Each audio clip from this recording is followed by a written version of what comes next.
화를 다스리려면 주변에서 화를 참지 못해 힘들어하는 일들을 전해 듣는다. 코로나19로 장기화된 집콕 생활에서 자주 부딪히는 면도 있지만 아주 오래전부터 고질화된 화를 참기 어려운 경우가 많다. 지인은 같이 사는 이가 참다 화를 벼락같이 내며 순한 사람이 화내면 더 무서운 줄 알아 라고 평소 보기 힘든 모습을 보여줬다고 말한다. 그렇지만 저녁이 되니 각자 회개하고 근신하자고 했단다. 어떤 이는 참는 수위가 다했는지 다음번에는 그냥 화가 폭발할 것 같다며 이럴 때는 어떻게 해야 하는지 물어왔다. 또 다른 이도 평생 같이 사는 이가 주기적으로 화를 내고 동굴에 들어가지만 그래도 많이 나아져서 그 주기가 길어졌다고 말한다. 그렇다면 언제 화를 내는 것일까? 보통 상처를 입었거나 예전의 상처가 건드려지면 화를 낸다. 기대치에 못 미쳐 내가 원하는 대로 되지 않으면 역시 화가 난다. 크리스천으로서 꼭 참으며 하나님의 사랑으로 승리하고자 사제의 기도도 드렸건만 다시 그 상황이 되면 화가 올라온다. 승리하지 못한 자신에게 실망하여 화는 더욱 치민다. 이렇게 호소를 하는 이들을 충분히 이해한다. 왜냐하면 나도 전부터 많이 경험했기 때문이다. 내 사랑하는 형제들아, 너희가 알지니 사람마다 듣기는 속히 하고 말하기는 더디하며 성내기도 더디하라. 사람이 성내는 것이 하나님의 의의를 이루지 못함이라. 야고보서 1장 19, 20절. 사람이 성내는 것이 하나님의 의의를 이루지 못한다고 했다. 예전에 입신자의 글에서 본 내용이 떠오른다. 천국에서는 상급으로 각자의 집이 쌓아 올라가는데 그 사람이 혈기와 화를 낼 때 그 집이 무너진다는 것이다. 성내는 것이 하나님의 의의를 이루지 못함이 이와 같지 않을까? 사역에 앞서 더욱 중요한 부분을 알아야 한다.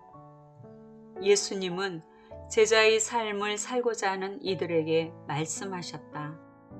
또 무리에게 이르시되 아무든지 나를 따라오려거든 자기를 부인하고 날마다 제 십자가를 지고 나를 따를 것이니라. 누가복음 9장 23절. 자기를 부인하고 날마다 제 십자가를 지고 예수님을 따라가야 하는 것이다. 사도 바울은 나는 날마다 죽노라 라고 고백했다. 자기 부인, 십자가에 나를 못 박음, 곧 자아의 죽음이 예수님의 제자의 자격이라는 것이다. 그러나 하루아침에 자아가 온전히 죽어 예수님을 따를 자가 얼마나 될까? 그러기에 주님은 고난과 연단을 허락하셔서 내가 아무것도 아닌 쓸모없는 자이며 죄인임을 철저히 깨달아 회개하도록 이끄신다. 전에는 이 정도면 주님의 영광을 위해 열심히 사역하는 줄 알았지만 자아가 죽은 자는 무익한 종이라고 여기며 자랑하는 것이 참 부끄러워진다. 화를 다스리려면 바로 자아의 죽음이 있어야 한다. 내가 살아있으니 내가 대접받고 인정을 받아야 하는 게 당연한데 기대가 무너지니 화가 나는 것이다. 이론을 알아도 도저히 화를 참을 수 없음은 바로 자아가 살아있다는 증거다. 그래서 열심히 사역을 잘했는데 화를 내게 함으로써 하나님의 의의를 무너지게 하려는 마귀의 계략에 자꾸 넘어지게 되니 속상하다. 분을 내어도 죄를 짓지 말며 해가 지도록 분을 품지 말고 마귀에게 틈을 주지 말라. 에베소서 4장 26, 27절. 인간에게는 기본적인 감정인 희노애락 중에 화가 있다. 분을 낼 수 있다고 인정해 준 말씀이다. 그러나 분을 내어도 죄를 짓지 말며 해가 지도록 분을 품지 말라고 한다.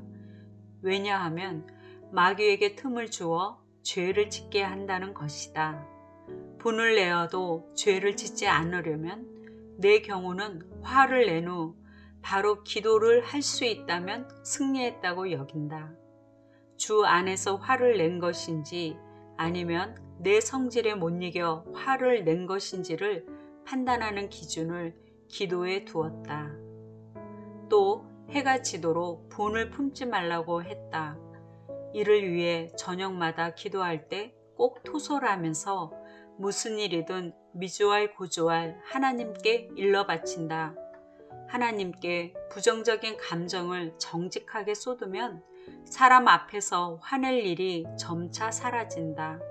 마귀에게 틈을 주지 않기 위해 주님께 늘 내 마음을 털어놓으니 주님의 평안으로 채우신다. 갈수록 주님과 가장 친밀한 관계가 되어 무슨 일이든 주님과 마음을 주고받으며 그분의 뜻을 알기를 원한다. 토설 기도를 처음 할 당시에는 화가 날 상황이면 속으로 잠시만 참자, 주님께 다 일러 바칠 거야 하면서 그 순간 꼭 참았다. 만일 계속 참기만 했다면 아마 몸이 병이 났을 것이다. 그러나 우리에게는 토설 기도가 있다. 기도 시간에 주님께 억울한 감정, 원망의 마음을 다 털어놓으며 상대방을 혼내달라고 별별 기도를 다 했다. 적어도 5개월 이상 그렇게 했더니 나중에는 더 이상 나오지 않았다. 이후로는 내 안에 딸이 잡은 자아가 드러났다. 주인 행세한 자아, 곧 죄성이 깊이 뿌리 박혀 있었다. 자아를 십자가에 못 박음은 오직 주님이 나의 주인이심을 선포하고 굴복하며 순종하는 것이다. 하루아침에 되지 않는다. 그래서 날마다 나를 죽이고 실패하면 회개하고 용서가 되지 않을 때마다 이런 나를 주님께 솔직히 아뢰며 주님의 사랑을 구한다. 매일 자기를 부인하고 내 십자가를 지고 따르는 적용을 위해 마귀에게 틈을 주지 않으려 늘 주님을 생각하고 아침에 일어나면 먼저 주인의 뜻이 무엇인지 성경 말씀을 보고 기도를 한다. 그렇게 내 안을 주님으로 채우는 것이다.